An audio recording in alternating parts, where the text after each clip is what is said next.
நண்பர்களுக்கு வணக்கம். நான் எட்டியப்ப சோழன். இது வரைக்கும் நம்ம சேனலை நீங்கள் சப்ஸ்கிரைப் பண்ணவே இல்லையா? அப்படின்னா சப்ஸ்கிரைப் பண்ணிக்கோங்க. சப்போர்ட் பண்ணுறதா இருந்தால் மறக்காமல் இந்த வீடியோவுக்கு ஒரு லைக் போட்டு போங்க. இன்னைக்கு என்ன செய்தியை பார்க்க போகிறோன்னு கேட்டிங்கன்னா, மீண்டும் தலைவராகின்றார். குஷியில் தொண்டர்கள். அண்ணாமலையை பாராட்டி தள்ளிய நரேந்திர மோடி. அண்ணாமலையை ஏன் பாராட்டணும் அப்படின்ற கேள்வி உங்களுக்கு எழும். அதுக்கு காரணமான வீடியோவை பின்னாடி தரப்போகிறேன். இருந்தாலும் சில விஷயங்களை உங்ககிட்ட நான் பேசணும். அதற்கு பிறகு வீடியோ தரணும். அதற்கு பிறகு மோடி அவர்கள் பாராட்டின விஷயத்தை நம்ம எப்படி எடுத்துக்கணும் அப்படின்னு உங்களுக்கு சொல்லணும். முதல்ல அண்ணாமலையை பொறுத்த வரைக்கும் தமிழ்நாடு அரசியலில் ரொம்பவே ஆக்டிவாக இப்போது கிடையாது. அவர் தலைவராக இருக்கின்ற போது தமிழ்நாடு அரசியலும் ஆக்டிவாக இருந்தது, பாஜகவும் ஆக்டிவாக இருந்தது. திமுகவும் அண்ணாமலை அவர்களை எப்படா எதிர்கொள்வது என்பதை பற்றி சிந்தித்து கொண்டிருந்தார்கள். அதிமுக காரங்களும் அண்ணாமலை இல்லாத ஒரு பாஜக எப்படி உருவாக்குறது அப்படின்னு சொல்லிவிட்டு பாஜகவிலிருந்து அண்ணாமலையை தூக்கணும், இல்லை பாஜகவிலிருந்து அண்ணாமலையை ஓரங்கட்டணும் அப்படின்னு அதிமுகவினரும் பார்த்தீங்கன்னா ஐடியா பண்ணியிருந்தாங்க.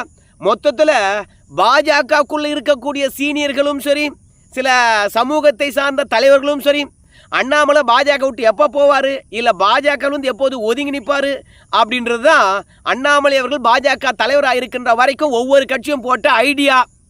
ஏன்னா மக்கள் பிரச்சனையை சுற்றி அரசியல் சூழ்ந்ததோ இல்லையோ, ஆனால் அண்ணாமலை அவர்கள் பார்த்தீங்கன்னா தமிழ்நாடு பாஜக தலைவராக இருக்கின்ற போது அவரை சுற்றியே அரசியல் சுழண்டு கொண்டிருந்தது.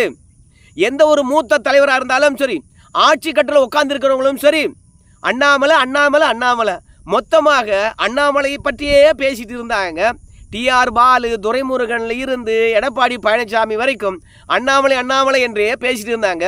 ஆனால் இன்றைய நிலவரம் என்ன? அண்ணாமலை அவர்கள் தமிழ்நாட்டில் இருக்காரா என்பதே டவுட்டாக போச்சு. அவர் தமிழ்நாட்டிலே இல்லை, அதுதான் உண்மை. ஏன் இல்லைன்றதை நான் உங்களுக்கு சொல்கிறேன்.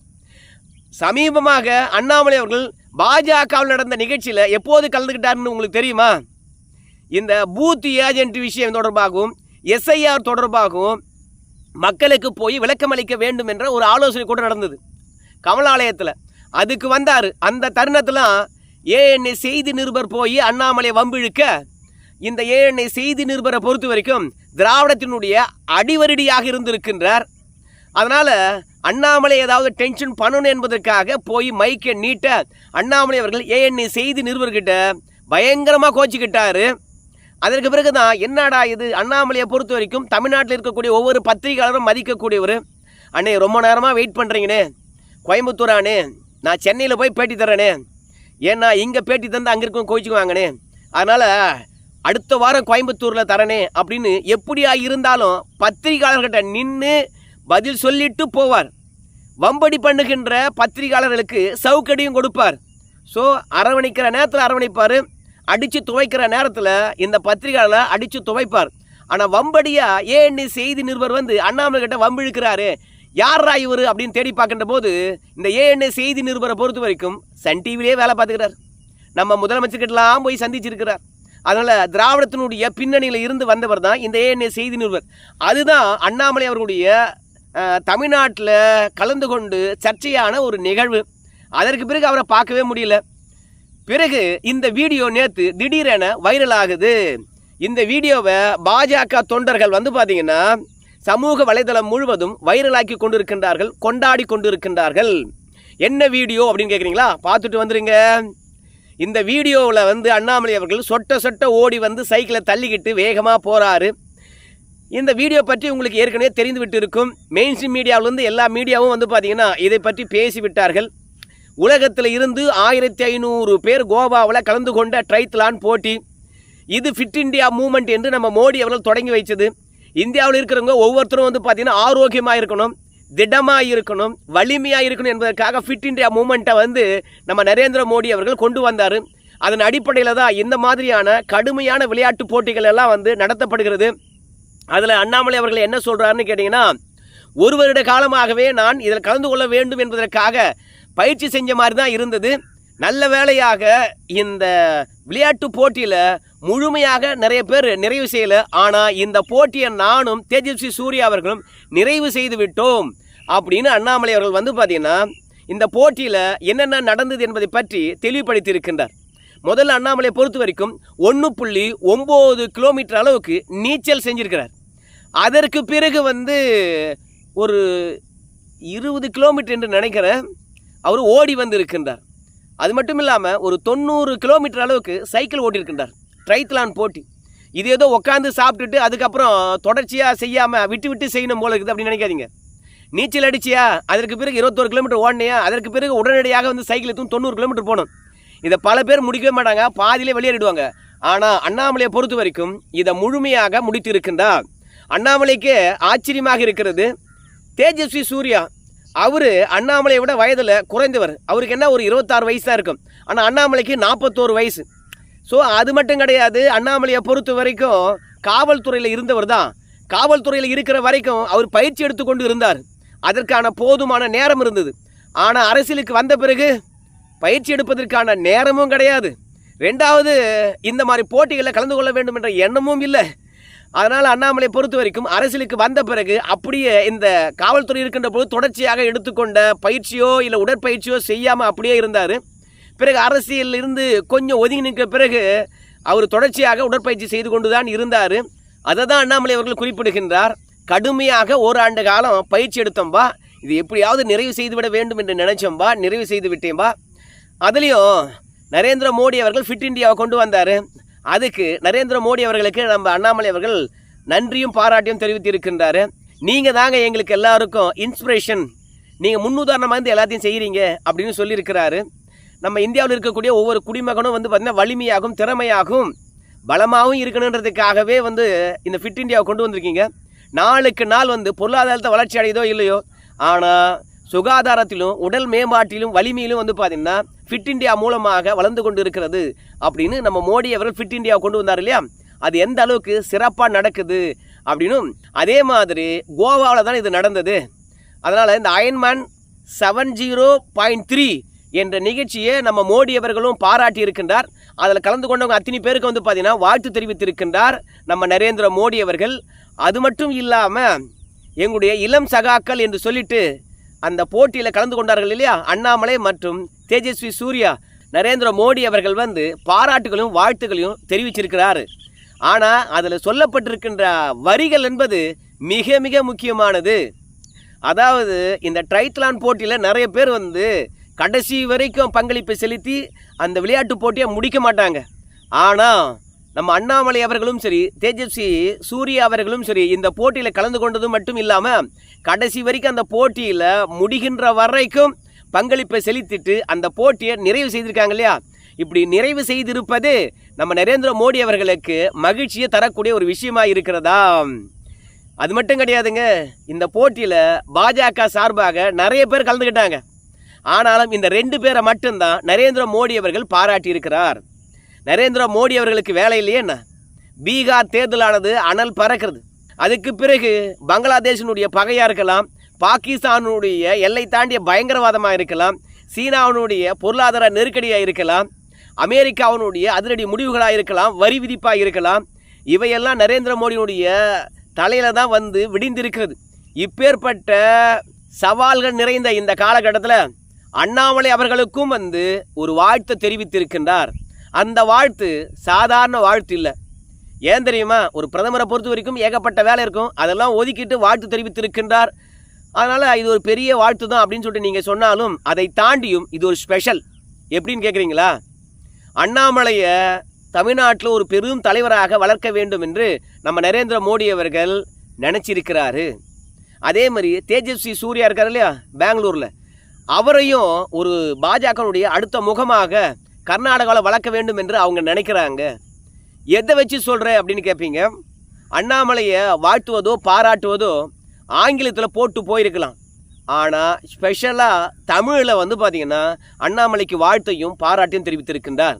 அதே மாதிரி தேஜஸ்வி சூர்யா அவர்களுக்கும் கன்னடத்திலும் சரி, அதே மாதிரி ஆங்கிலத்திலும் சரி சூர்யாவுக்கும் வாழ்த்து தெரிவித்திருக்கின்றார். அண்ணாமலைக்கு அதே தான், தமிழ் ஆங்கிலம் ரெண்டுத்திலையும் பார்த்தீங்கன்னா வாழ்த்து தெரிவித்திருக்கின்றார். இதுலேருந்து என்ன தெரியுதுன்னு கேட்டிங்கன்னா, மற்ற மொழிக்காரங்க அண்ணாமலையை பற்றி தெரிஞ்சுக்குங்க, அண்ணாமலைக்கு வாழ்த்து தெரிவிப்பதையும் தெரிஞ்சுக்குங்க. அண்ணாமலைக்கு அகில இந்திய பாஜகவில் எவ்வளோ முக்கியத்துவம் மோடி அவர்கள் கொடுக்குறாரு. அண்ணாமலை அவர்கள் தமிழ்நாட்டு மக்களுடைய அன்பை பெற்றவராக இருக்கின்றார். எப்போதுமே சரி, அரசியல் களத்தில் பல பேர் இருப்பாங்க, தலைவராக இருந்து கட்சி வழிநடத்துவாங்க. ஆனால் அவங்க இந்த மாதிரியான பல நிகழ்வுகளில் கலந்து கொண்டாலும் அவங்களுக்கு அகில இந்திய தலைமையிலிருந்து பாராட்டோ ஊக்கமோ வராது. ஆனால் யாரை ஒருத்தரை கட்சியில் அடுத்த கட்டத்துக்கு கொண்டுக்குன்னு போனோம் அப்படின்னு நினைக்கிறாங்களோ அவங்கள எப்போதுமே பாராட்டிக்கிட்டே இருப்பாங்க. சின்ன சின்ன விஷயமா இருந்தாலும் சரி அவங்கள முன்னிறுத்துவாங்க. அது மட்டும் கிடையாது, தமிழ்நாட்டில் தான் அண்ணாமலைக்கு வேலை இல்லையே என்று, ஆனால் அகில இந்திய அளவில் அண்ணாமலைக்கு பொறுப்புகளை நம்ம நரேந்திர மோடி அவர்கள் கொடுத்துருக்கிறாரு. என்னென்ன பொறுப்புகள் அப்படின்னு பார்க்கும் பொழுது, முதல்ல வந்தே மாதரம் பாடல் இந்தியா முழுவதும் கொண்டு போய் சேரு, அதனுடைய மகிமையை எடுத்து சொல்லு. ரெண்டாவது சாரு, ஸ்பெஷல் இன்டென்சிவ் ரிவிஷன், இதை பற்றியான புரிதல் நம்ம கட்சிக்காரனுக்கு தேவை. அதனால் இந்தியா முழுவதும் இருக்கக்கூடிய நம்ம கட்சிக்காரனுக்கு அதை பற்றி சொல்லு. ரெண்டாவது இந்தியா முழுவதும் இருக்கக்கூடிய நம்ம மக்களுக்கும் எடுத்து சொல்லு அப்படின்னு சொல்லிவிட்டு அண்ணாமலையை இந்தியா முழுவதும் கேம்பெயின் பண்ணுறதுக்காக அனுப்பியிருக்கின்றார். ஸோ அண்ணாமலை மீது என்ன நம்பிக்கை இருந்தால், எப்பேற்பட்ட நம்பிக்கை இருந்தால், இந்த எஸ்ஐஆர் பற்றியான அவதூறுகளை எதிர்க்கட்சிகள் அள்ளி விடுகின்ற போது அதையெல்லாம் முறியடிக்கக்கூடிய ஒரு ஆயுதமாக அண்ணாமலை இருப்பார் என்று மோடி நினைக்கிறாருன்னா, அப்போது அண்ணாமலை மீது மோடிக்கு இருக்கக்கூடிய நம்பிக்கை எங்கேயோ இருக்குன்னு சொல்லலாம். அது மட்டும் இல்லை, அகில இந்திய தலைமையாக்குவாங்களா அப்படின்னு கேட்டிங்கன்னா அதுக்கான கால நேரம் இருக்குதுன்னு நான் நினைக்கிறேன். ஆனால் அண்ணாமலையை விரைவில் தமிழ்நாடு பாஜக தலைவராக எதிர்பார்க்கலாம். அதனால தான் தமிழிலேயே வாழ்த்து தெரிவித்திருக்கின்றார். அண்ணாமலை இந்த ட்ரைத்லான் போட்டியில் கலந்து கொண்டது மோடிக்கெல்லாம் பெரிய விஷயமே கிடையாது. கோவா முதலமைச்சர் அதை தொடங்கியிருக்கலாம் ட்ரைத்லான் போட்டியை. அந்த ட்ரைத்லான் போட்டியில் கலந்து கொண்ட பல பாஜக தொண்டர்களும் நிர்வாகிகளும் இருக்கிறாங்க, அமைச்சர் பெருமக்கள் கூட இருக்கிறாங்க. ஸோ அவங்களுக்கெல்லாம் வாழ்த்து தெரிவிக்காமல் அண்ணாமலைக்கும் தேஜஸ்வி சூர்யா அவர்களுக்கும் வாழ்த்து தெரிவிக்கிறாங்கன்னா, இந்த 2 பேர் மீது அகில இந்திய பாஜக தலைமைக்கு ஏதோ ஒரு பிற்கால திட்டம் இருக்குது அப்படின்றதும். ரெண்டாவது, அண்ணாமலை தமிழ்நாட்டில் தலைவராக இருந்திருந்தா இந்த தேர்தல் சுறுசுறுப்பாகவும் வேகமாகவும் இருந்திருக்கும். ஸோ இப்போ சுணக்கமாக இருக்கிறது. அதை கொஞ்சம் சுறுசுறுப்பாக்கணும்னா அண்ணாமலை அவர்கள் ட்ரைத்லான் போட்டியில் கலந்து கொண்ட விஷயத்தை அரசியலாக்குவோம், வாழ்த்து தெரிவிப்போம் அப்படின்றதுனால தான் பல சவாலான தருணத்தில் பிஸியான ஷெடியூலில் நம்ம அண்ணாமலை அவர்களுக்கும் நம்ம நரேந்திர மோடி அவர்கள் வாழ்த்து தெரிவித்திருக்கின்றார். இல்லைனா 10ஓடு 11ஆக அண்ணாமலையை கலந்துக்கிட்டு அவர் போயிட்டு இருப்பாருங்க. ஸோ அண்ணாமலையை எதிர்கட்சிக்காரங்களும் கண்காணித்து கொண்டு வராங்க, கூட்டணி கட்சிகளும் கண்காணித்து வராங்க, ஸோ பாஜக இருக்கிறவங்களும் கண்காணித்து வராங்க. ஸோ மொத்தத்தில் ஒவ்வொருத்தரும் அண்ணாமலையை கண்காணித்து கொண்டு வர்றதுனால அண்ணாமலையினுடைய எதிர்பார்ப்பு தமிழ்நாட்டு மக்கள் எகிரி இருப்பதனால என்ன எதிர்பார்ப்புன்னு கேட்டிங்கன்னா, அந்த ஆள் எப்படி இருந்தால் மனுஷன் எங்கேயாக்காரான், இனிமேல் என்னையா பண்ண போகிறான் அப்படின்ட்டு ஒரு எதிர்பார்ப்பு இருக்குது. அந்த எதிர்பார்ப்பும். ரெண்டாவது, பாஜக 12% மேலே போச்சு, இன்றைக்கி எப்படிரா இருக்குது, மற்ற கட்சிக்காரெல்லாம் பாஜக 3% தான் இன்றைக்கி தமிழ்நாட்டில் அப்படின்னு சொல்கிறான். அதுலேயும் எஸ்வி சேகர்லாம் அண்ணாமலையே 0 என்று சொன்னோம். இன்றைக்கி 3% பெற்றிருந்த பாஜகவுடைய செல்வாக்க அண்ணாமலை அவர்கள் அதை பண்ணுறேன் இதை பண்ணுறேன்னு சொல்லி கடைசியில் 0 கொண்டு நிறுத்திட்டாரு.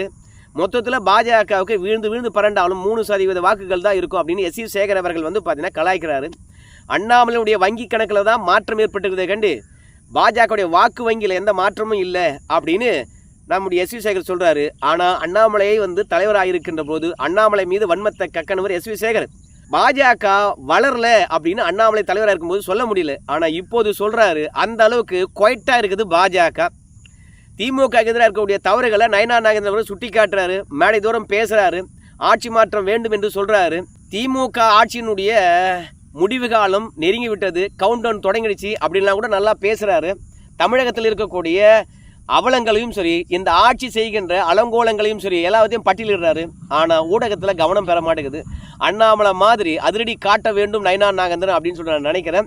நம்ம நயனார் நாகேந்திரன் அவர்கள் செயல் வீரராக இருந்தாலும் சரி, அண்ணாமலை அவர்கள் ஆக்ஷன் வீரராக இருந்திருக்கிறார். ஸோ தமிழ்நாடு அரசியலானது கடந்த காலங்களில் செயல் வீரர்களே பார்த்தது, ஆனால் அதிரடி தலைவர்களை பார்க்கல, அண்ணாமலையை பார்த்தாங்க. அதனால் அந்த எதிர்பார்ப்பு இன்னும் தமிழக மக்கள் மத்தியில் இருக்குது. அதை அமித்ஷாவும் நம்ம மோடி அவர்களும் புரிந்து கொண்டிருப்பார்கள் என்று நினைக்கிறேன். அதனால தான் ட்ரைத்லான் போட்டியில் கலந்து கொண்ட அண்ணாமலைக்கு ஸ்பெஷலாக வாழ்த்த தமிழில் தெரிவிச்சிருக்கின்றார். வேறு மாநிலத்துக்காகவோ இல்லை அகில இந்திய தலைவராக அண்ணாமலை மாற்ற வேண்டும் என்று நினைச்சாங்கன்னா தமிழில் வாழ்த்து தெரிவிக்கவே தேவையில்லை. ஆனால் தமிழிலே குறிப்பிட்ட வாழ்த்து தெரிவித்திருப்பதனால அண்ணாமலை மீண்டும் தமிழக பாஜக தலைவராக என்பதில் மாற்று கருத்து கிடையாது. இது என்னுடைய கருத்து மட்டும்தான். இந்த வீடியோ பற்றியான கருத்துக்களை நீங்கள் சொல்லுங்கள், மாற்று கருத்து நிறைய இருக்கும். நன்றி நண்பர்களே.